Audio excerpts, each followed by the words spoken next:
جب عراقی قیادت اور حکومت ہمارے خلاف فیصلہ کرے گی تو دیکھیں گے کہ اس کے جواب میں ہم کیا کر سکتے ہیں۔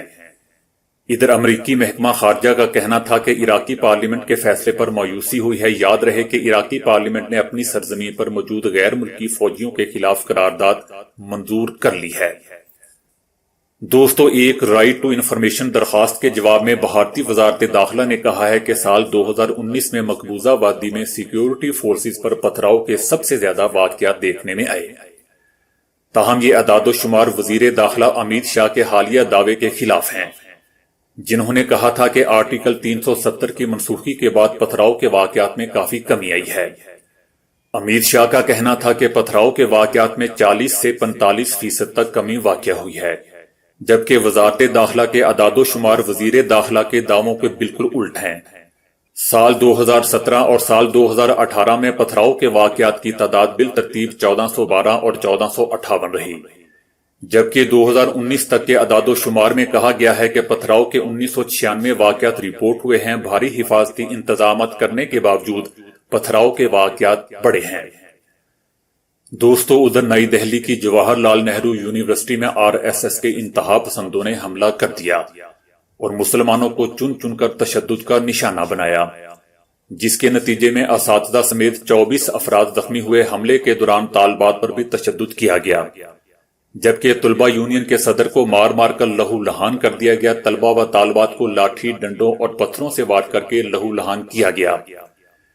یونیورسٹی میں RSS کے ماسک پہنے ہوئے 50 سے 60 گنڈوں نے حملہ کیا۔ اس واقعے پر بھارت بھر میں طلبہ کا ایک نیا احتجاج شروع ہو چکا ہے۔ ممبئی، کولکتہ، پونا، حیدرآباد سمیت کئی شہروں میں شدید احتجاج جاری ہے۔ نئی دلی میں JNU کے طلبہ کی جانب سے پولیس ہیڈ کوارٹر کے پاس جمع ہو کر شدید نعرے بازی بھی کی۔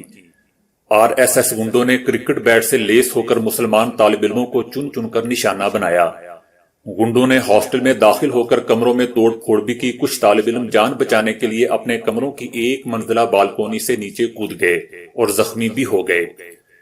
JNU میں حملے کے بعد احتجاج کی لہر پورے بھارت کے دیگر شہروں تک بھی پھیل گئی ہے۔ لگتا ہے کہ بھارت میں بہت ہی خوفناک طوفان آنے والا ہے۔ اللہ بھارتی طالب علموں اور ان کی فیملی کی حفاظت فرمائے۔ دوستو، تنظیم الشباب نے امریکی فوج کے زیر استعمال ملٹری بیس پر حملہ کر دیا ہے۔ کینیا میں امریکی فوج کے زیر استعمال فضائی اڈے پر ہونے والے حملے میں ایک فوجی افسر سمیت 3 امریکی ہلاک ہو گئے ہیں۔ کینیا کے حکومتی حکام کا کہنا ہے کہ جنگجو گروہ نے لامو میں منڈا فضائی حدود پر حملہ کیا ہے، جو کینیا اور امریکہ سمیت متعدد ممالک کے افواج کا مشترکہ فوجی اڈا ہے۔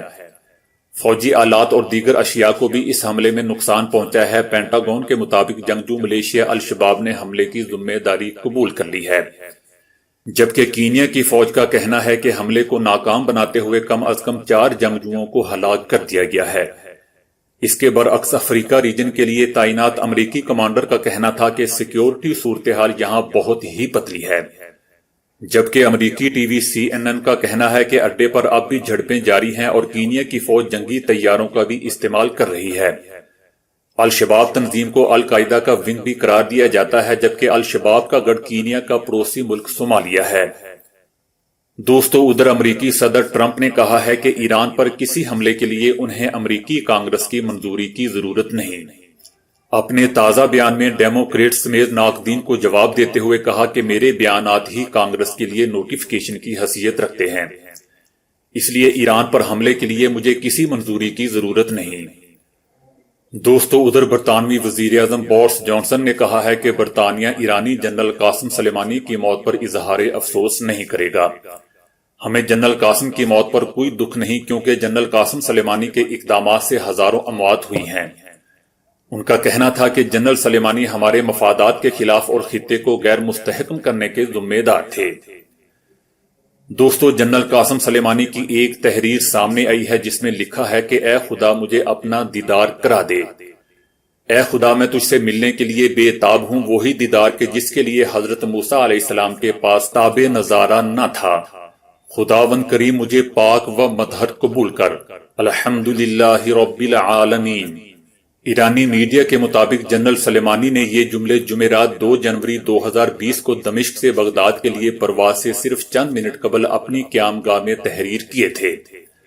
اور پھر کاغذ کے اسی ورق پر اپنا پین بھی رکھ دیا تھا اور ایئرپورٹ کے لیے روانہ ہوئے اور بغداد پہنچتے ہی امریکی ڈرون حملے میں مارے گئے۔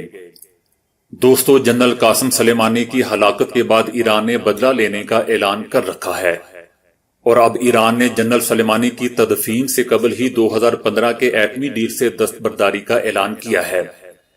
ایران یورینیم افزودگی کے لیے حدود اور ذخیرے کی مقدار کی پاسداری نہیں کرے گا۔ ایرانی سرکاری ٹی وی نے ایٹمی ڈیل سے دستبرداری کے لیے صدر روحانی کی انتظامیہ کا حوالہ دیا ہے۔ برطانوی نشریاتی ادارے کے مطابق ایران نے اس بات پر بھی اتفاق کیا تھا کہ وہ بھاری پانی کی تنصیب کو بھی تبدیل کرے گا تاکہ بم میں استعمال ہونے والا مواد تیار نہ کیا جا سکے۔ ان تمام شرائط کو قبول کرنے کے بدلے اقوام متحدہ، امریکہ اور یورپی یونین کی جانب سے ایران پر عائد کردہ اقتصادی پابندیاں اٹھا لی گئی تھیں۔ ایران ہمیشہ سے اس بات پر اصرار کرتا رہا ہے کہ اس کا جوہری پروگرام مکمل طور پر امن مقاصد کے لیے ہے اور وہ جوہری معاہدے پر عمل پیرا ہے، جس کی تصدیق عالمی جوہری توانائی ایجنسی بھی کرتی ہے۔ تاہم امریکہ نے پھر بھی بدماشی کرتے ہوئے مئی 2018 میں ایران کے ساتھ ہونے والے جوہری معاہدے سے علیحدگی کا اعلان کر دیا تھا۔ دوستو، ادھر پاکستان نے کہا ہے کہ مشرق وسطی کی صورتحال بہت ہی نازک اور تشویشناک ہو چکی ہے، دنیا اس نئی جنگ کے لیے تیار رہے۔ عالمی ماہرین اسامہ اور ابو بکر بغدادی کی ہلاکت سے زیادہ اس واقعے کو سنگین قرار دے رہے ہیں۔ صورتحال بہت نازک ہے جو کبھی بھی کروٹ دے سکتی ہے، کیونکہ ایرانی سپریم لیڈر برملا انتقام کا اظہار کر چکے ہیں اور اپنی قوم سے بدلے کا وعدہ بھی کر چکے ہیں۔ دنیا کو ایک نئی جنگ کی طرف دھکیلا جا رہا ہے، دنیا اس نئی جنگ کے لیے تیار رہے۔ باقی دعا ہے دوستو کہ اللہ سب کی حفاظت فرمائے اور دنیا کے تمام لوگوں کی عقل اکٹھی کر کے ٹرمپ اور مودی کو عطا فرمائے۔